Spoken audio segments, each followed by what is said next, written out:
अस्सलामुअलैकुम। पाक Urdu installer software के ऊपर हमारे टॉपिक्स लेक्चर चल रहे हैं। आज हमारा इस पाक उर्दू इंस्टॉलर सॉफ्टवेयर के ऊपर लास्ट लेक्चर है। कंप्यूटर्स के ऊपर उर्दू में टाइप करना, कोई चीज़ लिखना, किसी भी जगह पे कोई फ़ोल्डर बना रहे हैं तो फ़ोल्डर पे नाम देना, कहीं पर भी कोई चीज़ बना रहे हैं तो वहाँ पे उर्दू में नाम लिखना हो तो वो कैसे लिखेंगे। अब फ़र्ज़ करें मैं इधर डेस्कटॉप पर एक फ़ोल्डर बनाना चाह रहा हूँ।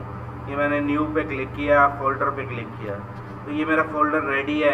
अब मैं यहाँ पे नाम लिखना चाह रहा हूँ। ये देखिए, ये मैंने नाम लिखा, अली रज़ा नाम आ रहा है, इंग्लिश में आ रहा है। मैं चाहता हूँ ये इंग्लिश में नाम ना आए, उर्दू ख़ताती में आए। तो इसमें ख़ताती सेट नहीं होगी, जस्ट उर्दू आएगी।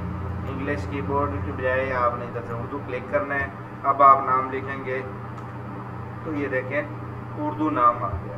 यानी कि जो भी आप चीज़, जिस फोल्डर का जो भी नाम रखना चाहे आप नाम रख सकते हैं। जैसे कि ये एक फ़ाइल है यहाँ पर पाक उर्दू इंस्टॉलर, मैं इसका नाम चेंज करना चाहता हूँ। नाम को रीराइट करने की कमांड है F2, ठीक है। चाहे आप राइट क्लिक करके रीनेम कर लें, चाहे उस बटन पे क्लिक करने के बाद F2 पे क्लिक कर दें तो भी रीनेम हो जाएगा। अब ये लिखा हुआ है पाक उर्दू इंस्टॉलर।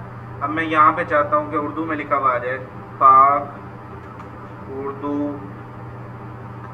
इंस्टॉलर।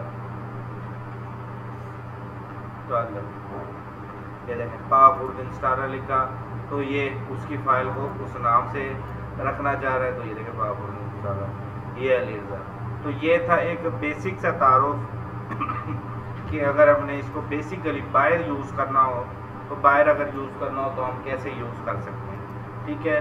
तो ये हमारा पाक उर्दू इंस्टॉलर सॉफ्टवेयर के हवाले से बाहर डेस्कटॉप पर या अपने कंप्यूटर पर या ड्राइव में कहीं भी यूज़ कर सकते हैं, उर्दू लिख सकते हैं। और अगर आपने इंग्लिश में लिखना हो तो इंग्लिश में क्लिक कर देंगे, उर्दू में लिखना हो तो उर्दू में क्लिक कर देंगे। उम्मीद करता हूँ आपको ये हमारा कोर्स मुकम्मल जो हमने सिखाया आपको अच्छे तरीके से समझ आ गई। Thank you. अल्लाह।